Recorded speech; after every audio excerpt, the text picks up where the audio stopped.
사도행전 20장. 사태가 진정되자 바울은 제자들을 불러 모아 에베소에서 선한 일을 지속하도록 격려했다. 그러고 나서 작별 인사를 하고 마케도니아로 떠났다. 그는 그 지역을 여행하며 각 모임을 방문할 때마다 끊임없이 사람들을 격려하여 사기를 높이고 그들에게 새로운 희망을 불어넣었다. 그 후에 바울은 그리스로 가서 석 달을 머물렀다. 그가 배를 타고 시리아로 떠나려는데 유대인들이 그를 해치려는 음모를 꾸몄다. 그래서 그는 다시 마케도니아를 지나는 육로로 길을 바꾸어 그들을 따돌렸다. 그 여정을 함께한 동료들은 베레아 출신 브로의 아들 소바더, 데살로니가 사람 아리스다고와 세군도, 더베 출신 가이오, 디모데, 그리고 서아시아 출신의 두 사람 두기오와 드로비모였다. 그들이 먼저 가서 드로아에서 우리를 기다렸다. 한편 우리는 6월절 주간을 빌립보에서 보낸 뒤에 배를 타고 떠났다. 우리는 닷새 만에 다시 드로아에 가서 한 주를 머물렀다. 일요일에 모여서 우리는 예배를 드리고 주님의 만찬을 기념했다. 바울은 회중에게 강론했다. 우리는 다음날 아침 일찍 떠날 예정이었으나 바울의 이야기가 밤늦게까지 길게 이어졌다. 우리가 모인 곳은 불을 환하게 밝힌 다락방이었다. 유두고라는 청년이 창을 열고 걸터 앉아 있었다. 바울의 이야기가 계속되자 깊은 잠이 들었던 유두고가 3층 창문 밖으로 떨어졌다. 사람들이 일으켜 보니 그가 죽어 있었다. 바울이 내려가서 그 위에 엎드려 그를 꼭 끌어안고 말했다. 그만들 두시오. 그에게 아직 생명이 있습니다. 그 후에 바울이 일어나서 주의 만찬을 베풀었다. 그는 새벽까지 믿음의 이야기를 계속해서 전했다. 그런 분위기 속에서 사람들이 떠났다. 바울과 회중은 각자의 길을 갔다.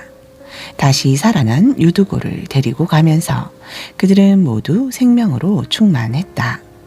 한편 남은 우리는 먼저 배를 타고 아소로 향했다. 거기서 우리는 바울을 태울 계획이었다. 바울이 아소까지 걸어가기를 원해서 미리 일정을 맞추어 둔 것이다. 일은 계획대로 되어 우리는 아소에서 그를 만나 배를 태우고 미둘레네로 향했다. 이튿날 우리는 기오 맞은편에 들렀다가 다음날 사모를 거쳐 밀레도에 이르렀다. 바울은 아시아에서 시간을 지체하지 않으려고 에베소를 지나치기로 했다. 그는 오순절에 맞춰 예루살렘에 도착하려고 서둘렀다. 바울이 밀레도에서 에베소로 사람을 보내 회중의 지도자들을 불렀다. 그들이 도착하자 바울이 말했다. 여러분도 알다시피 나는 아시아에 도착한 첫날부터 전적으로 여러분과 함께 지냈습니다.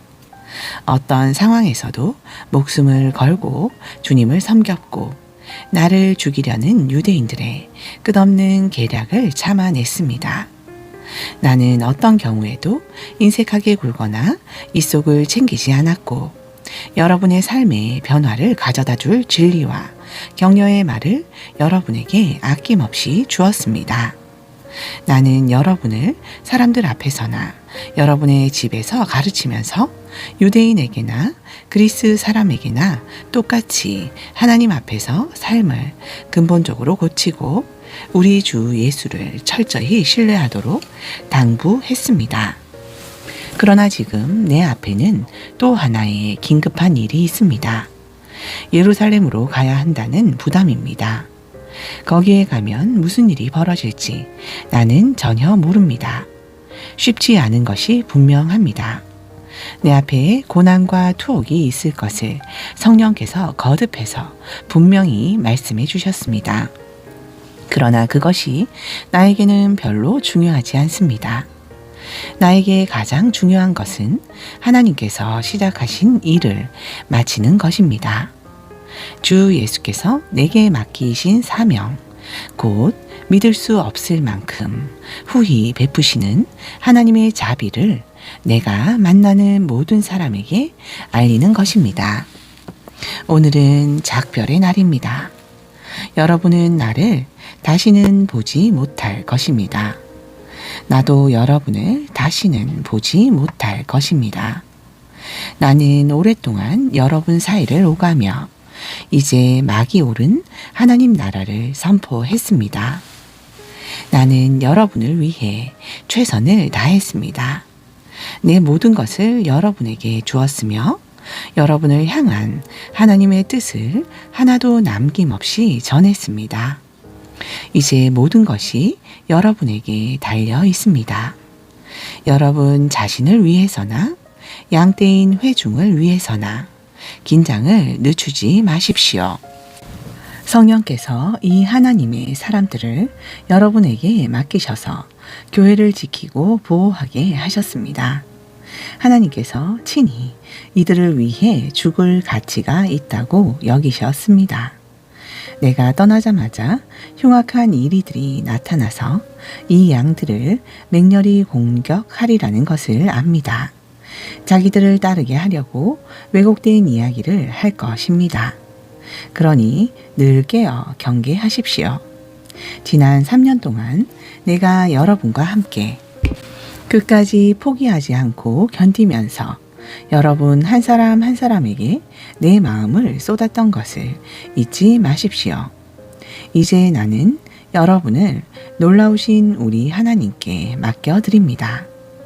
하나님의 은혜로운 말씀이 여러분을 그분이 원하시는 모습으로 만드실 수 있고 이 거룩한 형제들의 이 공동체에서 여러분에게 필요한 것을 다 공급해 주실 수 있습니다. 여러분이 잘 알다시피 나는 재물이나 유행에는 관심이 없습니다. 나는 내 자신과 또 나와 함께 일하는 사람들의 기본적인 필요를 맨손으로 해결했습니다. 무슨 일을 하든지 약한 사람들 편에서 일하고 그들을 이용하지 않아야 한다는 것을 여러분에게 본으로 보였습니다. 받는 것보다 주는 것이 훨씬 행복하다고 하신 우리 주님의 말씀을 늘 기억한다면 여러분은 이 부분에서 잘못되지 않을 것입니다. 말을 마치고 나서 바울은 무릎을 꿇고 기도했다. 그들도 다 무릎을 꿇었다. 하염없이 눈물이 흘렀다. 그들은 바울을 꼭 붙들고서 그를 보내려고 하지 않았다. 그들은 이제 다시는 그를 보지 못할 것을 알았다. 그렇게 되리라고 바울이 아주 분명히 말했기 때문이다. 마음이 몹시 아팠으나 마침내 그들은 용기를 내어 그를 배까지 배웅했다. 21장 눈물 어린 작별을 뒤로하고 우리는 길을 떠났다. 우리는 곧장 고스로 가서 이튿날 로도에 이르렀고 그 다음에 바다라에 도착했다. 거기서 페니키아로 직항하는 배를 찾아 그 배를 타고 출발했다. 시리아로 항로를 잡고 가는 동안에 왼쪽으로 키프로스가 시야에 들어왔다가 곧 사라졌다. 마침내 우리는 두로항에 정박했다. 짐을 내리는 동안 우리는 현지에 있는 제자들을 찾아가 그들과 함께 일회를 지냈다.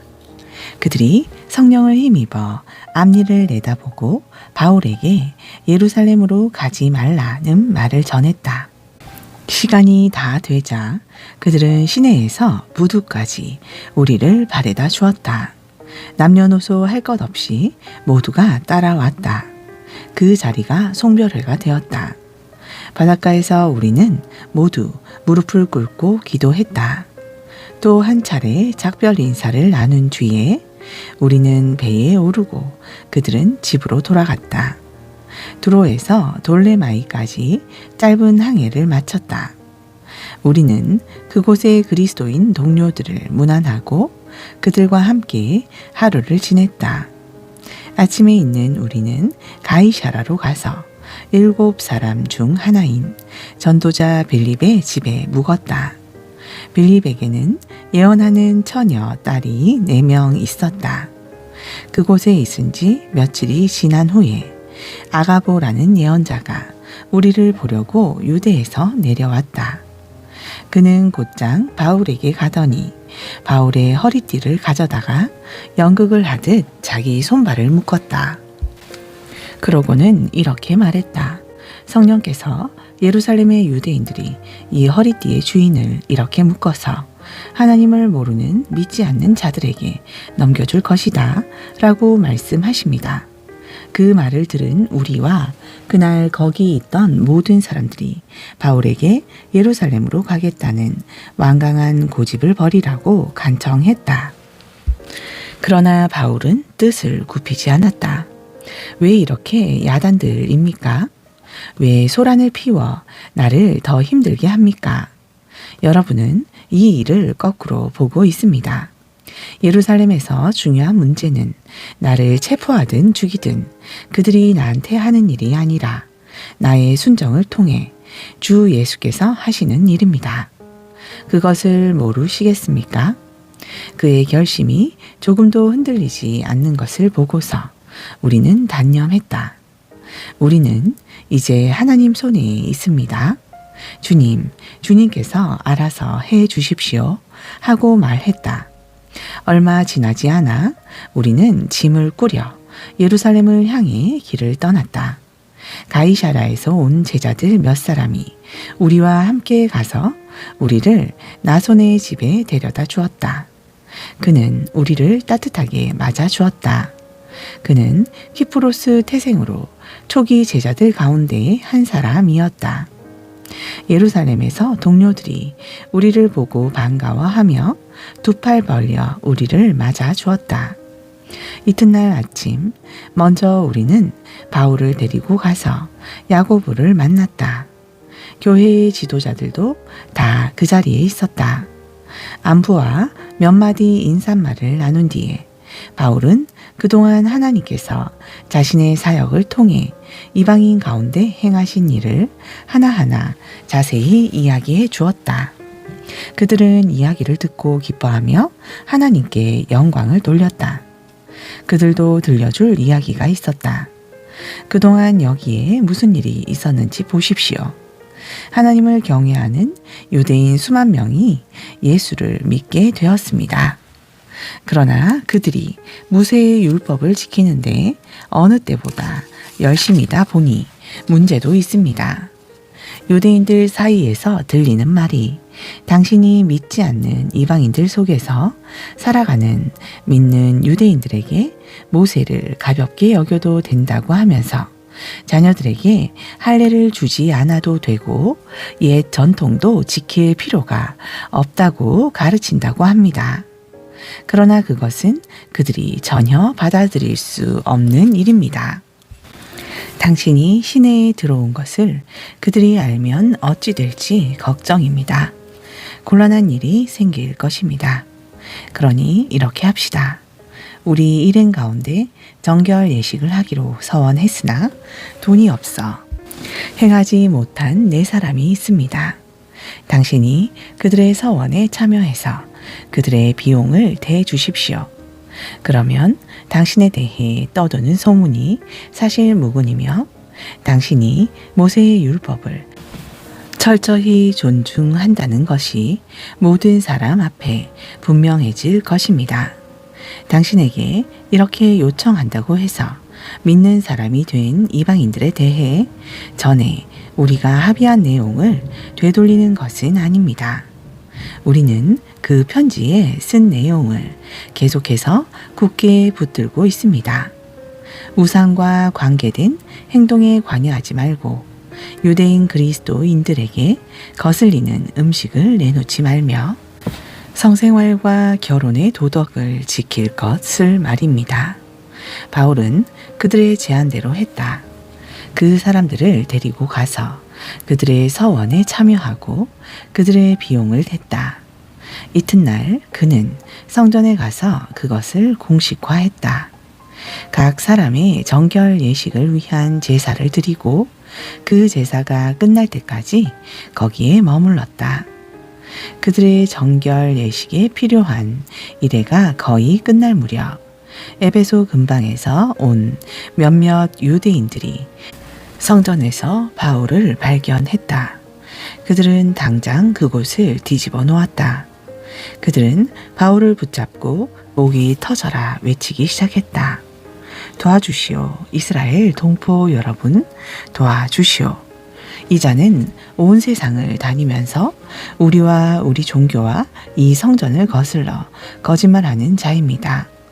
이제는 그리스 사람들을 여기까지 데리고 들어와서 이 거룩한 곳을 더럽혀 놓았습니다. 바울과 에베소 사람 드로비모와 함께 도성 안을 다니는 것을 보고서 바울이 그를 성전까지 데려와 구경시켜 주었으리라 짐작했던 것이다. 이내 도시 전체에 소동이 일어났다. 도처에서 사람들이 성전으로 달려와 그들의 행동에 가세했다. 그들은 바울을 붙잡아서 성전 밖으로 끌어낸 다음 그가 다시는 거룩한 곳에 접근하지 못하도록 성전 문을 모두 잠갔다.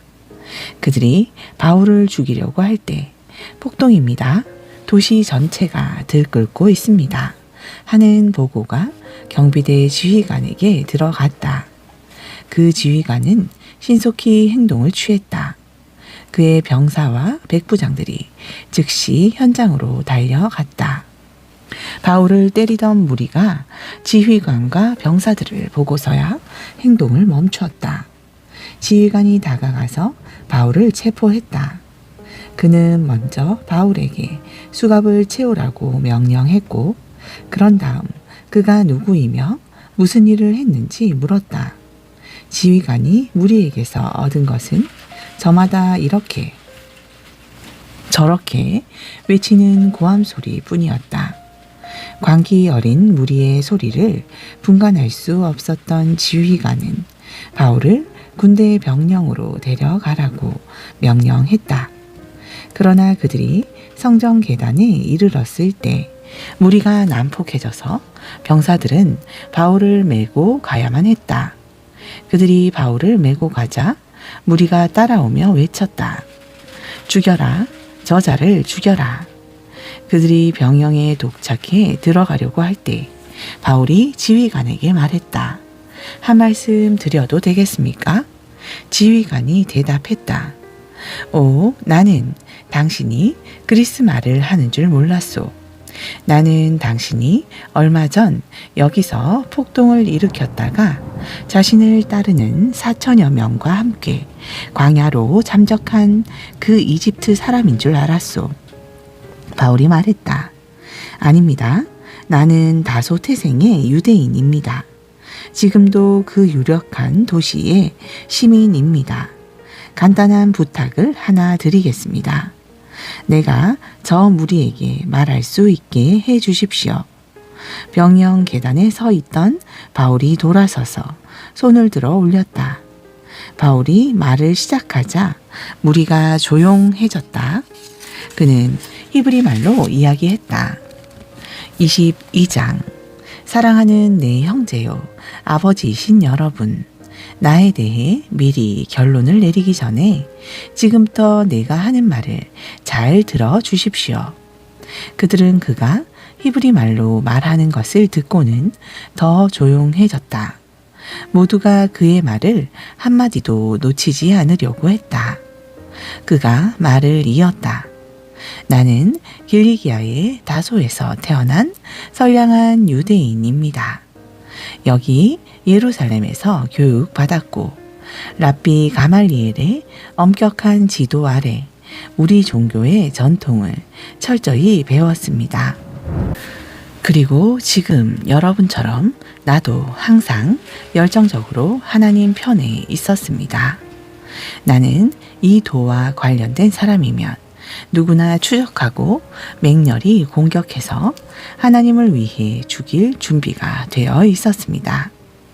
나는 남자든 여자든 가리지 않고 가는 곳마다 그들을 잡아들여 감옥에 가두었습니다. 대제사장이나 최고의회의 누구에게나 물어보면 그 사실을 확인할 수 있습니다. 그들 모두가 나를 잘 알고 있었습니다. 그러다가 나는 예수를 따르는 이들을 추적하고 체포하려고 우리 형제들이 있는 다마스쿠스로 떠났습니다. 나는 그들을 예루살렘으로 데려와서 형을 받게 하는 권한이 부여된 공문서를 가지고 있었습니다. 정오쯤 다마스쿠스 외곽에 이르렀을 때 하늘에서 눈부신 빛이 강하게 비쳤습니다. 나는 바닥에 쓰러졌고 시야가 흐려졌습니다. 그때 한 음성이 들렸습니다. 사울아, 사울아, 왜 나를 해치려고 하느냐? 나는 주님 누구십니까? 하고 물었습니다. 나는 내가 핍박하는 나사렛 예수다 하고 그분이 말씀하셨습니다. 동료들은 그 빛은 보았으나 그 대화는 듣지 못했습니다. 그래서 나는 주님, 이제 제가 어떻게 해야 합니까? 하고 물었습니다. 그분은 일어나서 다마스쿠스로 들어가거라. 앞으로 내가 해야 할 일을 말해줄 사람이 거기에 있다고 말씀하셨습니다. 그래서 우리는 다마스쿠스로 들어갔습니다. 내가 처음 계획한 것과는 전혀 다른 모습으로 그 성에 들어간 것입니다. 나는 눈이 멀어 볼 수 없었기 때문에 동료들이 내 손을 잡고 데리고 들어가야 했습니다. 바로 그때 아나니아를 만났습니다. 그는 우리의 율법을 잘 지키기로 소문난 사람입니다. 이것은 다마스쿠스 유대인 공동체가 다 동의하는 사실입니다. 그가 와서 내 어깨에 손을 얹고 눈을 들어 보시오 하고 말했습니다.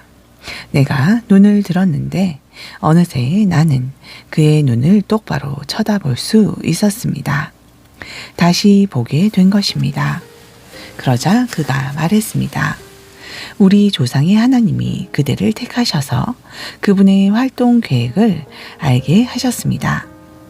그대는 의롭고 죄 없으신 분을 실제로 배웠고 그분의 말씀을 들었습니다. 이제 그대는 만나는 모든 사람에게 그대가 보고 들은 것을 증거하는 핵심 증인이 될 것입니다. 그러니 망설이지 말고 일어나 세례를 받으십시오. 죄를 깨끗이 씻어내고 하나님과 직접 사귀십시오. 정말로 아나니아가 말한 대로 되었습니다. 예루살렘으로 돌아온 뒤 어느 날 나는 성전에서 하나님의 임재에 잠겨 기도하다가 그분을 배웠습니다.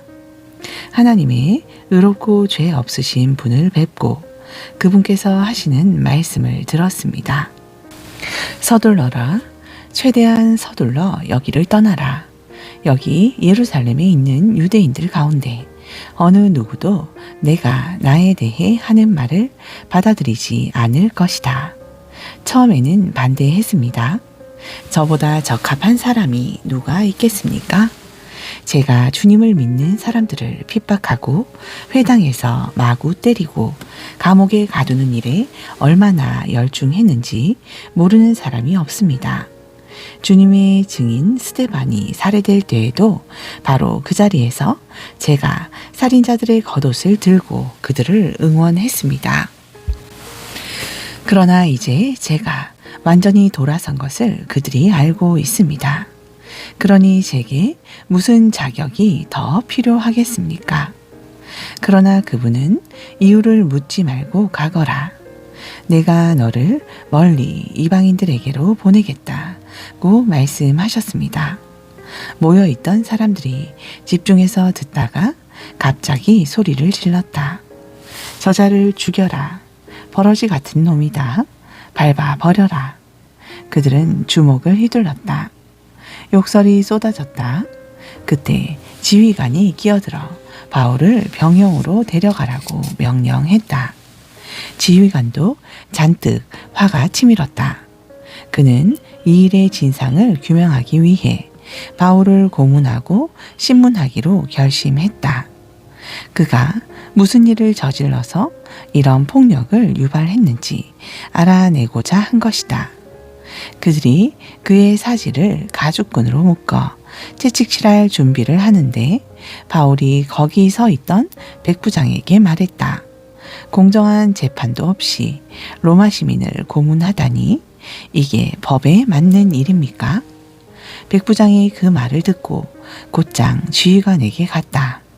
도대체 무슨 일을 하신 겁니까? 이 사람은 로마 시민입니다. 지휘관이 들어와서 신문을 맡았다. 내가 들은 말이 사실이요? 당신이 로마 시민이요? 바울이 말했다. 분명히 그렇습니다. 지휘관은 관심을 보였다. 나는 큰 돈을 들여서 시민권을 얻었소. 당신은 얼마나 들었소? 전혀 들지 않았습니다. 바울이 말했다. 한 푼도 들지 않았습니다. 나는 태어날 때부터 자유의 몸이었습니다. 그것으로 신문은 끝났다. 그 일로 지휘관에게 하나님을 두려워하는 마음이 생겼다. 그는 로마 시민을 결박했고 하마터면 고문까지 할 뻔했던 것이다.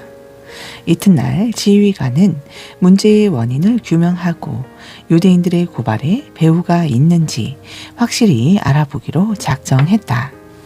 그는 바울의 결박을 풀어주고 명령을 내려 대제사장들과 최고의회를 소집했다. 그들의 생각을 알아보기 위해서였다.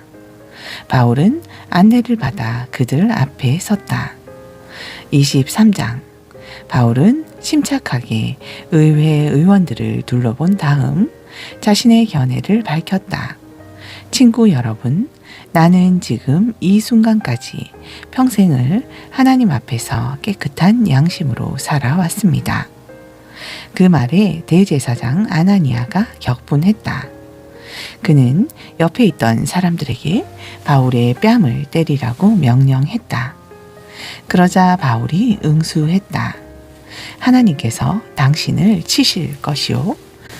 이 위선자여, 율법대로 나를 심판한다고 거기 앉아 있으면서 율법을 어기고 나를 치라고 명하는 것입니까? 측근들이 괘씸하게 생각했다. 어떻게 내가 하나님의 대제사장께 함부로 말하느냐? 바울이 놀란 듯이 행동했다. 그가 대제사장인 줄 내가 어찌 알 수 있었겠습니까? 그는 대제사장답게 처신하지 않았습니다. 여러분 말이 맞습니다. 성경에도 백성의 통치자를 욕하지 말라고 했습니다. 미안합니다. 의회의 일부는 사두개인으로 일부는 바리새인으로 구성되었다. 그 둘이 서로 얼마나 미워하는지 알고 있던 바울은 그들의 적대감을 이용하기로 했다. 형제 여러분, 나는 대대로 바리새인 집안에서 태어난 충실한 바리새인입니다. 내가 이 법정에 끌려온 것도 바리새인으로서의 내 신념인 죽은 사람들의 소망과 부활을 믿었기 때문입니다. 그가 이렇게 말하자 의회는 사두개인과 바리새인으로 완전히 갈라져서 뜨거운 논쟁을 벌였다. 사두개인들은 부활이나 천사, 심지어 영의 존재도 부인하는 사람들이었다. 그들은 눈에 보이지 않으면 믿지 않았다. 그러나 바리새인들은 그 모두를 믿었다. 그러다 보니 큰 언쟁이 벌어진 것이다. 그때에 바리새인 쪽의 종교학자 몇 사람이 언성을 높이면서 반대편 사두개인들의 말문을 막았다. 우리는 이 사람에게서 아무 잘못도 찾지 못하겠소. 만일 어떤 영이나 천사가 이 사람에게 말한 것이라면 어찌하겠소? 행여 우리가 하나님을 대적해 싸우는 것이라면 어찌할 셈이요? 불에 기름을 끼얹은 격이었다. 언쟁이 달아올라 너무 과격해지자 지휘관은 행여 그들이 바울의 사지를 찢어 죽이지나 않을까 두려웠다. 그는 병사들에게 바울을 거기서 빼내어 병영 안으로 다시 호송에 가라고 명령했다. 그날 밤 주님께서 바울에게 나타나셨다. 괜찮다. 다 잘 될 것이다. 지금까지 너는 여기 예루살렘에서 나의 훌륭한 증인이었다. 이제 너는 로마에서 내 증인이 될 것이다. 이튿날 유대인들이 바울을 해치려고 음모를 꾸몄다. 그들은 그를 죽이기 전에는 먹지도 않고 마시지도 않기로 엄숙히 맹세했다. 40명이 넘는 자들이 이 살인 동맹에 맹세하는 의식을 갖고 대제사장과 종교 지도자들을 찾아갔다. 우리는 바울을 죽이기 전에는 아무것도 먹지도 않고 마시지도 않기로 엄숙히 맹세했습니다. 다만 여러분의 도움이 필요합니다. 의회에서 죄목을 더 자세히 조사하려고 하니 바울을 다시 보내달라고 지휘관에게 요청하십시오. 나머지는 우리가 알아서 하겠습니다. 그가 여러분 근처에 오기도 전에 우리가 죽여버리겠습니다. 여러분은 그 일에 휘말리지 않도록 하겠습니다. 바울의 외조카가 그들이 매복을 모의하는 이야기를 엿듣고 즉시 병영으로 가서 바울에게 이 사실을 알렸다. 바울은 백부장 하나를 불러서 말했다. 이 청년을 지휘관에게 데려가 주십시오. 그가 중요하게 드릴 말씀이 있습니다. 백부장이 그를 지휘관에게 데리고 가서 말했다. 죄수 바울이 이 청년을 지휘관님께 데려가 달라고 했습니다. 긴히 드릴 말씀이 있다고 합니다. 지휘관이 그의 팔을 잡고 한쪽으로 데려갔다. 무슨 일이냐? 나한테 할 말이 무엇이냐? 바울의 외조카가 말했다. 유대인들이 바울을 해치려고 음모를 꾸몄습니다. 그들은 그의 죄목을 더 자세히 조사해 보겠다는 구실로 아침 일찍 바울을 의회로 보내달라고 지휘관님께 부탁할 것입니다. 하지만 그것은 바울을 당신의 보호에서 빼돌려 살해하려는 속임수입니다. 지금 40명도 넘는 사람들이 숨어서 바울을 기다리고 있습니다. 그들은 바울을 죽이기 전에는 먹지도 않고 마시지도 않기로 맹세했습니다. 그들은 이미 매복을 끝내고 이제 지휘관님께서 그를 보내기만 기다리고 있습니다. 지휘관은 이 일을 아무한테도 입 밖에 내지 마라 하고 주의를 주어 그를 돌려보냈다. 지휘관은 백부장 둘을 불렀다. 가이사라로 떠날 병사 200명을 준비시켜라. 기병 70명과 보병 200명도 함께 오늘 밤 9시까지 행군할 준비를 해두어라. 바울과 그의 소지품을 실을 노새도 2마리 필요할 것이다. 이 사람을 벨릭스 총독에게 무사히 넘겨야겠다. 그리고 그는 이렇게 편지를 썼다. 글라우디오 루시아가 벨릭스 총독 각하께 안녕하십니까? 이 사람은 내가 유대인 무리에게서 구해낸 자입니다. 그들이 그를 잡아서 죽이려고 할 때 그가 로마 시민인 것을 알게 되었습니다. 그래서 병사들을 보냈습니다. 그가 무슨 잘못을 저질렀는지 알고 싶어 그를 그들의 의회 앞에 세웠습니다. 알고 보니 자기들끼리 종교적인 문제로 이견이 있어 말다툼이 격화되었을 뿐 범죄와는 전혀 거리가 멀었습니다. 그러던 차에 유대인들이 그를 살해하려는 음모를 꾸민 것을 알게 되었습니다. 나는 그의 안전을 위해 그를 여기서 급히 빼내는 것이 좋겠다고 판단했습니다. 그래서 그를 가깝게 보냅니다. 그를 고발한 무리에게도 이제 그가 각하의 관할 하에 있다고 알리겠습니다. 그날 밤 병사들은 명령받은 대로 바울을 데리고 안드바드리의 안전한 곳으로 갔다.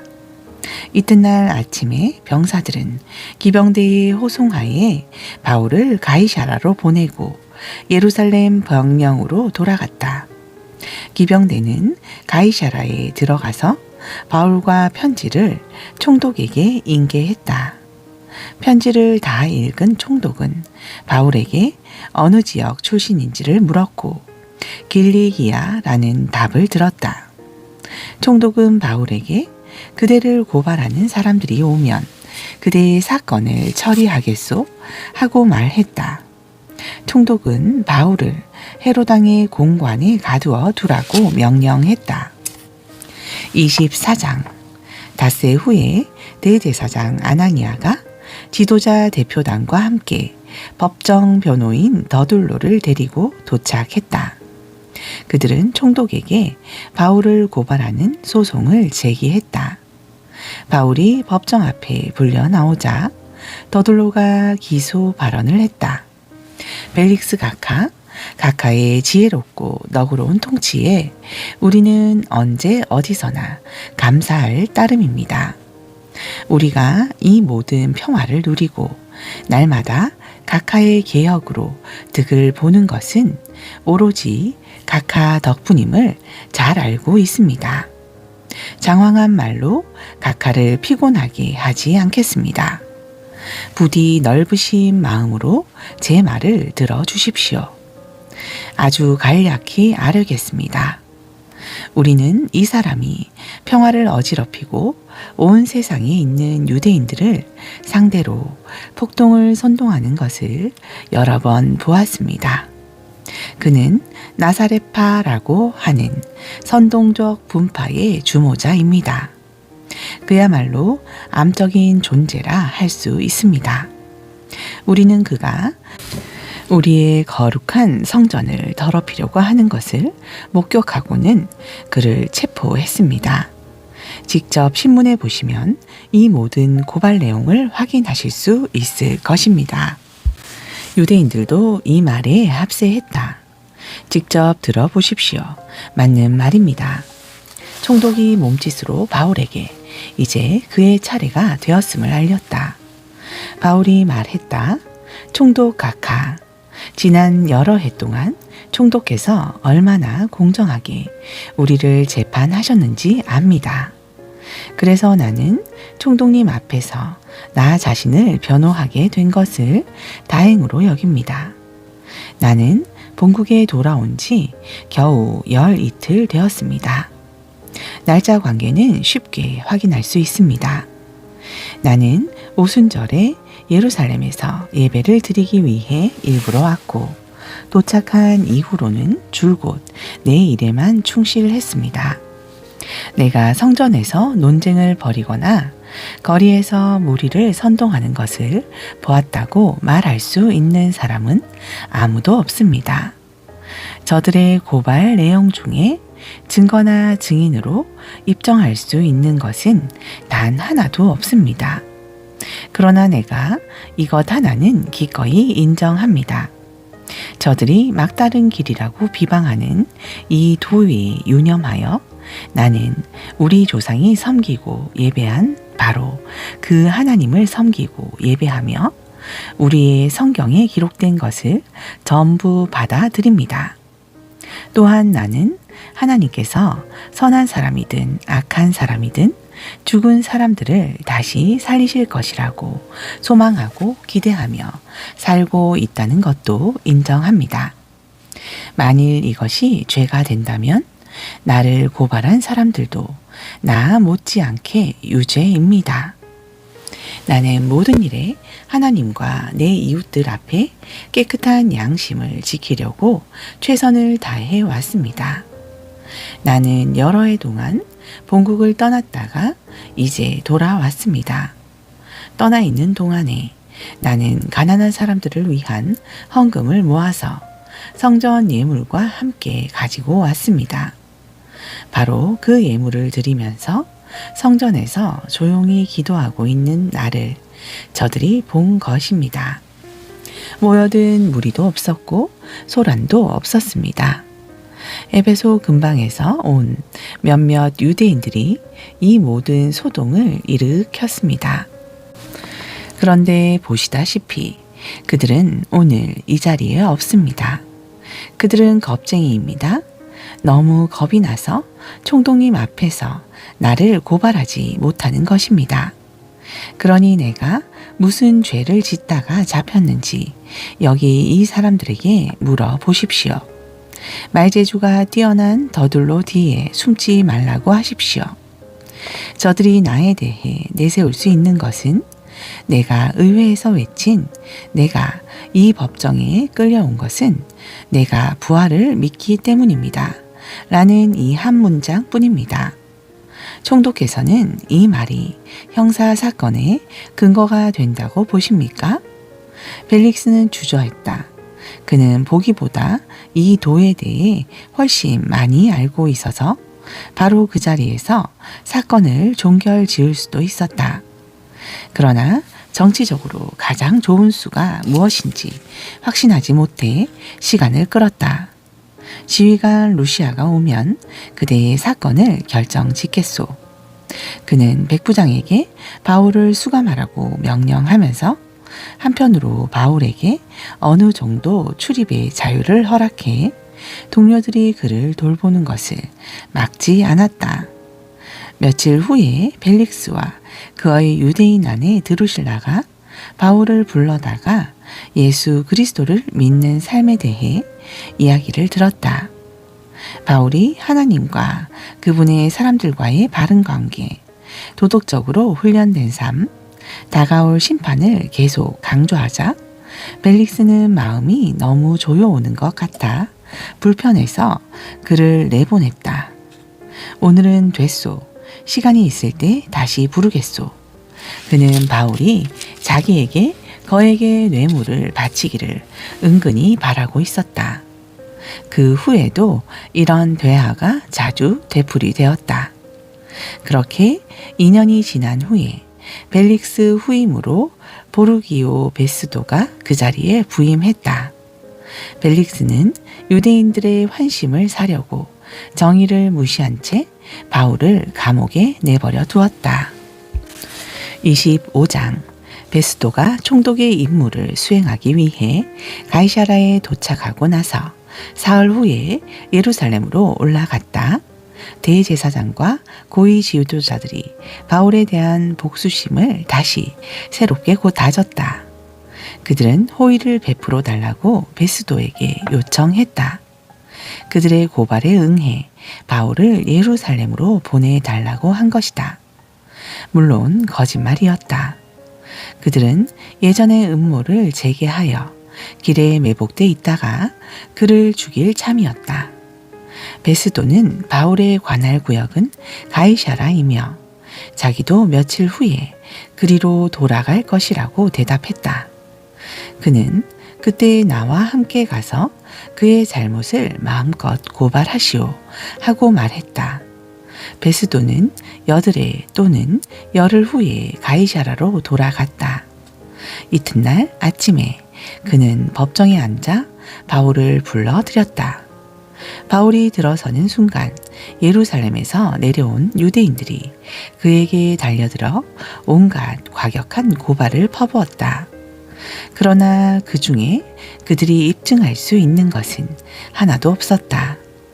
이어서 바울이 증언대에 서서 간단히 말했다.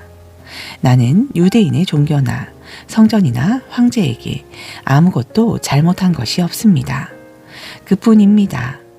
그러나 베스도는 유대인들의 환심을 사고 싶어 이렇게 말했다.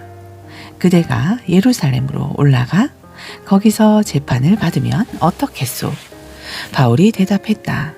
이 순간 나는 황제의 법정에 서 있습니다. 나는 얼마든지 이 자리에 설 권리가 있으며 앞으로도 계속해서 여기 서 있을 것입니다. 나는 유대인들에게 아무것도 잘못한 것이 없으며 총독께서도 나만큼이나 그 사실을 잘 아십니다. 만일 내가 범죄를 저질러 사형을 받아 마땅하다면 기한을 정하십시오. 달게 받겠습니다. 그러나 저들의 고발이 사실 무근이라면 그렇다는 것을 총독께서도 아십니다. 아무도 저들의 터무니없는 수작을 따르라고 내게 강요할 수 없습니다. 여기서 이만큼 시간을 허비한 것으로 충분합니다. 나는 황제에게 상소합니다.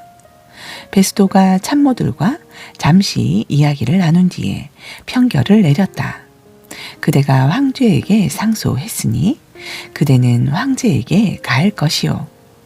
며칠 후 아그리빠 왕과 그의 아내 버니게가 새로 부임한 베스도를 환영하려고 가이사라를 방문했다.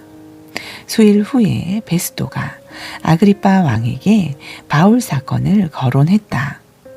벨릭스가 두고 간 죄수 하나가 여기 내 관할 하에 있습니다.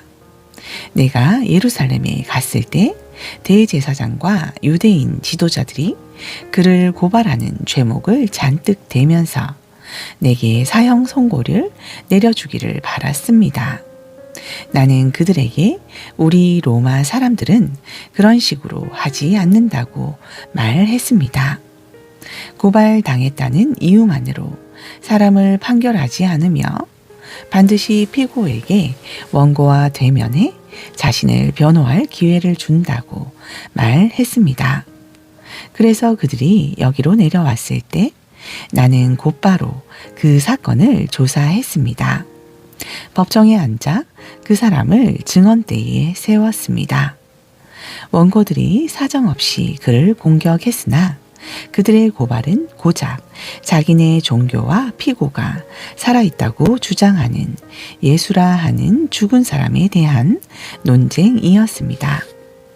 나는 여기 새로 부임한 데다 이런 사건에 관련된 사항도 모르는 터라 그에게 예루살렘에 가서 재판을 받겠느냐고 물었습니다. 그는 거절하면서 최고 법정의 황제 앞에서 재판받기를 요청했습니다. 그래서 나는 로마에 있는 황제에게 그를 보낼 때까지 다시 수감해 두도록 명령했습니다. 아그리빠가 말했다. 내가 그 사람을 보고 그의 이야기를 들어보고 싶습니다. 좋습니다. 베스도가 말했다. 아침에 가장 먼저 불러드릴 테니 직접 들어보십시오. 이튿날에 가이사라의 주요 인사들이 모두 대연회장에 모였고 군 고위 장교들도 함께 왔다. 아그리빠와 버니게가 성대하고 위엄있게 입장해 자리를 잡았다. 베스도가 바울을 데려오라고 명령했다. 베스도가 말했다. 아그리빠 왕과 귀빈 여러분, 이 사람을 잘 보십시오. 많은 유대인들이 예루살렘에서 시작해 이제는 여기서도 그를 없애달라고 나에게 청원했습니다. 그들은 더없이 맹렬하게 그의 처형을 요구했습니다.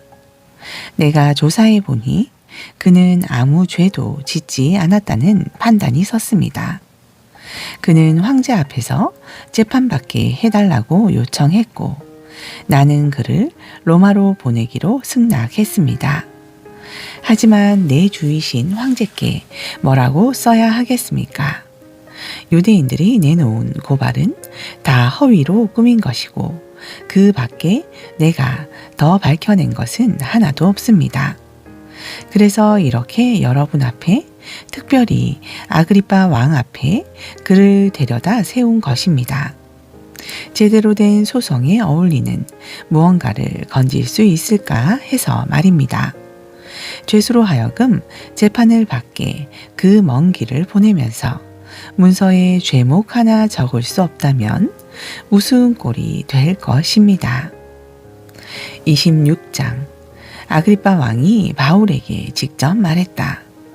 어서 그대 자신에 대해 말해 보십시오. 바울이 증언대에 서서 자신의 이야기를 했다. 아그리빠 왕이여, 왕께서 유대인의 풍습과 우리의 모든 집안 싸움에 대해 잘 알고 계시니 다른 누구보다 왕 앞에서 유대인들의 이 모든 고발에 대해 답변하게 되어 다행입니다. 젊어서부터 나는 예루살렘의 내 민족들 속에서 살았습니다. 그 도성에서 내가 잘하는 것을 지켜본 유대인들은 만일 그들이 위험을 감수할 마음이 있다면 왕께 직접 증언할 수도 있을 것입니다. 내가 우리 종교의 가장 엄격한 분파인 바리새인으로 살았다는 것을 알고 있습니다. 내가 이렇게 유대인들에게 고발당하는 것은 내가 하나님께서 우리 조상에게 주신 약속 12지파가 오랜 세월 동안 밤낮으로 바라보며 살았던 그 소망을 믿고 진지하게 여기며 그 약속에 마음과 생명을 바쳤기 때문입니다. 시험을 거쳐 검증된 소망을 내가 굳게 붙잡았기 때문입니다. 이 자리에 서서 재판을 받아야 할 사람은 내가 아니라 저들입니다. 하나님께서 죽은 사람들을 살리신다고 믿는 것이 어떻게 형사 범죄가 성립되는지 나는 도무지 이해가 되지 않습니다. 솔직히 내가 늘 이런 입장에 서 있었던 것은 아닙니다. 한동안 나는 있는 힘껏 나사렛 예수를 대적하는 것이 내 본분인 줄 알았습니다. 나는 대제사장들의 정권을 등에 업고 도처에서 믿는 이들을 예루살렘 감옥에 쳐넣었습니다. 나는 그들이 하나님의 백성인 줄 전혀 몰랐습니다. 기회가 올 때마다 그들을 처형하는데 찬성표를 던졌습니다. 나는 그들의 회당을 짓밟고 들어가서 그들을 협박하고 예수를 저주하게 했습니다. 나는 그 사람들을 소탕하는 일에 사로잡힌 폭군이었습니다.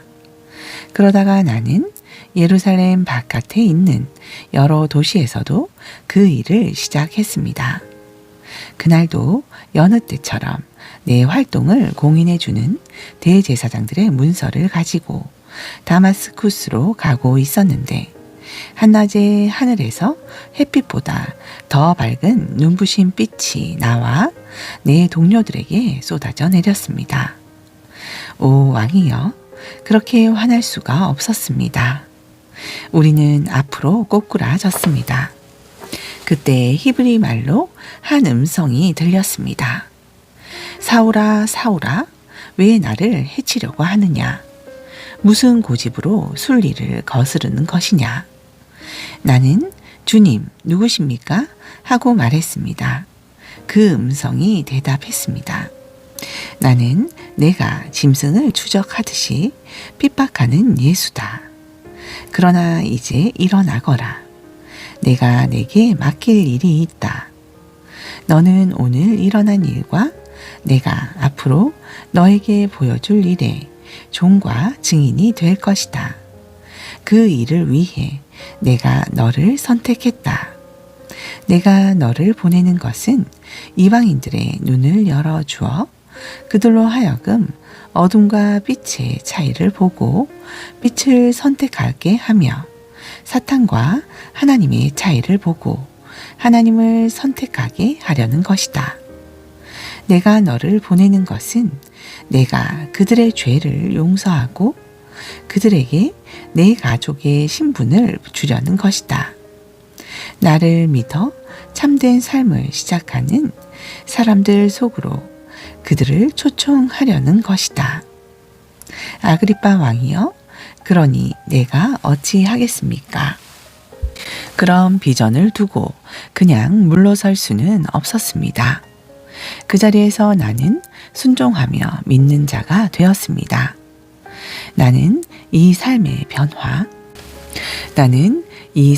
변화, 하나님께 전적으로 돌아서는 것과 그것이 매일의 삶에서 갖는 의미를 그곳 다마스쿠스에서 전하기 시작했습니다.